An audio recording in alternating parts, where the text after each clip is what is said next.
আসসালামু আলাইকুম everyone, welcome back to my channel. আজকে আমি আপনাদের সাথে শেয়ার করব কিভাবে শিলপাটা ছাড়াই খুব সহজে শুটকির ভর্তা বানিয়ে নেওয়া যায়। অনেকেই আছেন যারা শিলপাটায় বাটাবাটি করতে পছন্দ করেন না। আজকের রেসিপিটা তাদের জন্য। চলুন দেরি না করে শুরু করা যাক আজকের ভিডিও। প্রথমে আমি একটি কড়াইয়ে সামান্য তেল দিয়ে দিচ্ছি আর দিয়ে দিচ্ছি বড় সাইজের একটা শুটকি। এবার আমি এটাকে নেড়েচেড়ে ভালোভাবে ভেজে নিচ্ছি। এই পর্যায়ে চুলার আঁচটা মিডিয়ামে রাখতে হবে। কিছুটা ভাজা হয়ে গেলে খেয়াল করবেন শুটকির কাঁটাটা আলাদা হয়ে গিয়েছে। আমি কাঁটাটা ফেলে দিচ্ছি এবং বাকিটুকু ঠান্ডা হওয়ার জন্য একটা সাইডে রেখে দিচ্ছি।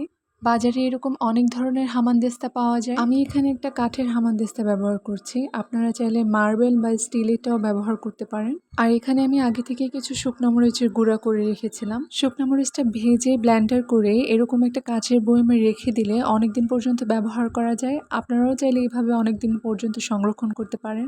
এবার আমি এতে কিছু পেঁয়াজ কুচি দিয়ে দিচ্ছি আর খুব ভালোভাবে পেষে নিচ্ছি। কিছুক্ষণ পর দেখবেন পেঁয়াজটা এরকম আধা বাটা হয়ে গেছে। এবার আমি এখানে ভেজে রাখা শুটকিটা অ্যাড করে দিচ্ছি। দিয়ে দিচ্ছি 1 চামচ শুকনো মরিচের গুঁড়া। আপনারা চাইলে এখানে ভাজা আস্ত শুকনো মরিচটাও দিতে পারেন। আর 1/2 চামচের মতো লবণ দিয়ে দিচ্ছি। এবার এই সব কিছুকে আবারও ভালোভাবে একসঙ্গে পেষে নিচ্ছি। যেহেতু আমরা ভর্তা বানাচ্ছি, একটু ভালোভাবে পেষে নিতে হবে। এই তো হয়ে গেল আমাদের শুটকির ভর্তা। আমি যেহেতু ভর্তাটা হামানদিস্তায় বানাচ্ছি, তো এটা কখনোই শিলপাটার মতো হবে না। দুইটার দুই রকম টেস্ট হবে।